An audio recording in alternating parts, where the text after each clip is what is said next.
there is hope on the horizon. It's just going to be a little bit off. And the thing is, though, the problem is going to be the poison left in the system, right? Because what the and I don't want to get too deep on this, but I think that there is it's like having polio, right? And so you'll never walk properly even if you recover from it.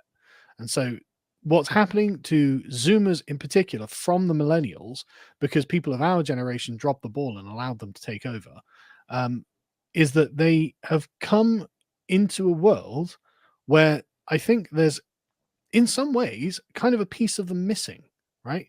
In the same way that I feel that there's a piece of me missing because my parents didn't make me go to church. The boomers were very much, oh, well, we won't do that. But actually, that deprived me of something. It's not my parents understood or knew, or or in any way to blame or anything like that, because that's just part of the cultural milieu in which they exist. And the Zoomers have got the same problem, where they're in a world where they essentially don't have any future prospects, and they have internalized many of the millennial assumptions. And so even if the Zoomers aren't like, well, we need to cancel everything for being impure, they still have to live with the legacy of feminism is a massive one for both men and women. In fact, like, the women do not understand why actually maintaining some aspect of purity about yourself is a good thing. And I see this every single day. I see some tweet or Instagram post or whatever from some young woman of like 24 being like, I told this guy I had a 3-figure body count and he just stopped calling me. Why does that matter? It's like, because it matters, right? It matters to him. It matters to every other guy. I've got an OnlyFans and I can't get a date. A 3-figure body count? You mean that's yes. 100 fat? Yes. You mean, sorry? 3-figure means big. 100, yeah. Over 100 men they've slept with. I'm sorry. I was thinking weight, not. Oh, well, that's no. Like, people have sex with that many people.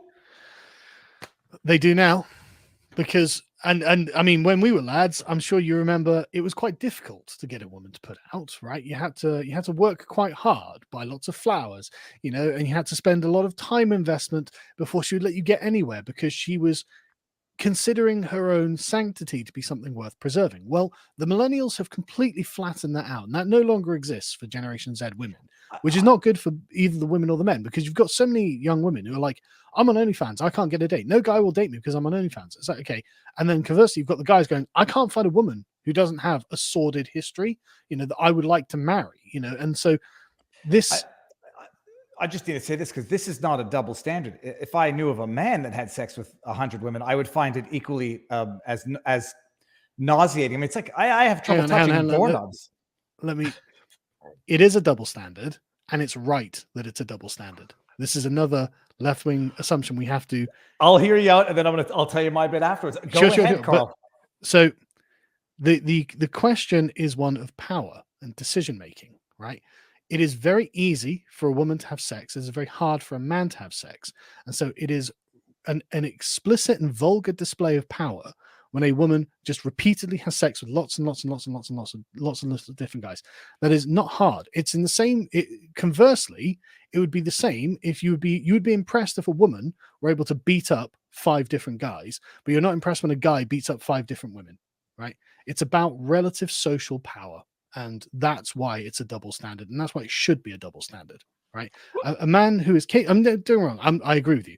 You shouldn't, as a man, go and have 100 partners. That speaks to something wrong with you. But there is also the aspect of, well, you did it at the social disadvantage that men have when trying to have sex with women, whereas a woman has an obvious social advantage when trying to have sex with men. There was these two, an attractive man. I saw this ages ago. I wish I'd saved it because it was such a good example of what I'm talking about. Like, it was one of those sort of viral social experiment videos where an attractive woman, was going up to guys on the street saying, do you want to have sex? And half these guys were like, are you serious? And they're like, yeah. And half of them said yes, right?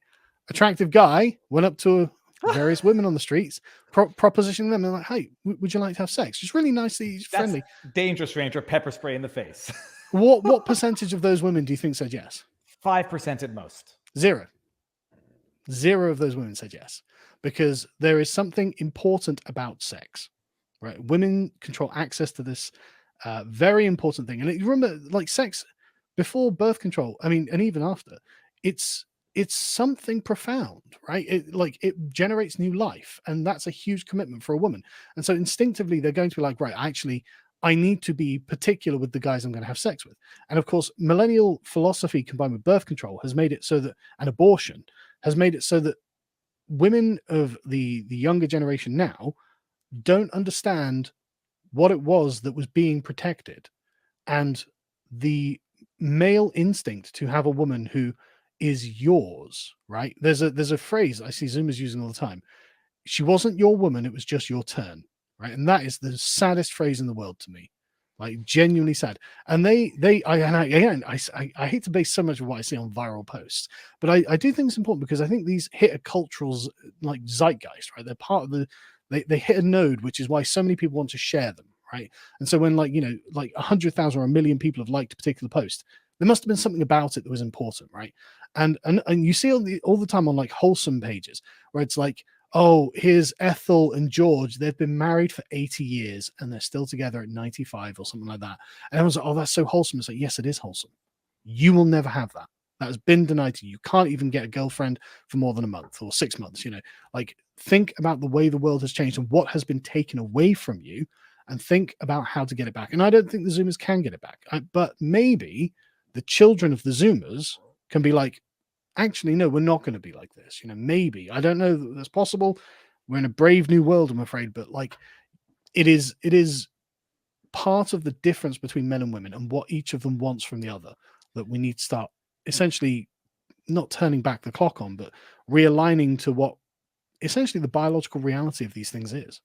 Yeah, it's like, to a certain degree, what I thought went wrong with aspects of modern feminism was that it treated so-called male ideals as the ideal.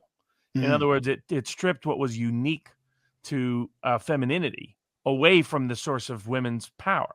Rather than looking at things and saying, well, we want to make sure women are protected in a certain way, treated equally, etc., it became, we want women to be more like men. We want success is CEOs. Success is high-ranking political positions. Success is outside of the home. Success is not raising kids. And you'll notice, you'll notice that you're completely right about all of this. But what this does is render women as effectively defective men. And so still they go on about the gender wage gap. And it's like, okay, but that's because men tend to work about 15 to 20% more hours a week than women. And so obviously you've got a gender pay gap of about 15 to 20%. What do you expect?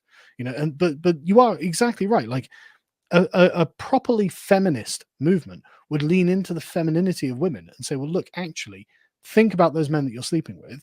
Is this the sort of high value, man that you want your future to be built with? Because that's a genuinely feminine concern. That's not a man's concern. A man's got totally different. Well, he's got other concerns that are similar, but the sort of authentically female concerns have been completely thrown by the wayside as far as feminism is concerned. And they're like, look, you have to be as manly as you can. You have to act like a man. You have to think like a man. You have to beat the men. It's like it's not a competition. It's not a competition. Yeah, I mean, I had a feminist law professor who wanted to bring back alienation of affections, wanted to limit prostitution. And the reasons for it was it's depriving women of their leverage in the biological space. Absolutely. And she understood this in a way, I mean, like now she would be persona non grata in the feminist space, even though she was one of the prominent feminist law professors of her time and place. And so you see it in that kind, and then you see it in things like there's a psychologist that was talking to my brother that was pointing out that what feminists have done is recreated old societies to where you have 80% of the women competing for 5% of the men. And you see it reflected in the Tinder realities of the world. Yeah. And it creates, on the flip side, the incel culture, who now those women ignore. So you have 50, 60% of men who don't get any dates. And this is not a sustainable modern system in our modern day society. And some women are waking up to it bits and pieces in some generations, but millennials have been the worst at it. Like the definition of true feminine liberation was how many men they slept with. It's like, where did you get that idea? Yeah, I mean that's like, it's not an accomplishment, for a woman to have sex with loads of guys. It's not an accomplishment. You've raised a number of interesting points. I view the world through my own lens of fear of disease, which keeps my schmeckle in my pants. The hottest woman off the street asked me to have sex. I'm like, holy cows, how many people have you done this with before? Not in a million years. I have to go through blood tests before I go get intimate with a woman. it's fascinatingly interesting. And I can see, Carl, in demeanor, who was I watching where you were interviewing, talking about it was the British podcast where you're talking about the 50 some odd year old model who went to Instagram and wants to be valorized as a 50-year-old for what, she was valorized for as a 20-year-old, and then gets angry when that doesn't happen. And I mean, it's compelling. I think it's intuitive. And then I can understand how it leads to Wikipedia entries calling you misogynistic for acknowledging inherent differences, but also inherent misplaced values. And now you're making me very, very nervous about raising my 2 girls, because I didn't think of this. Yeah, I'm really nervous myself.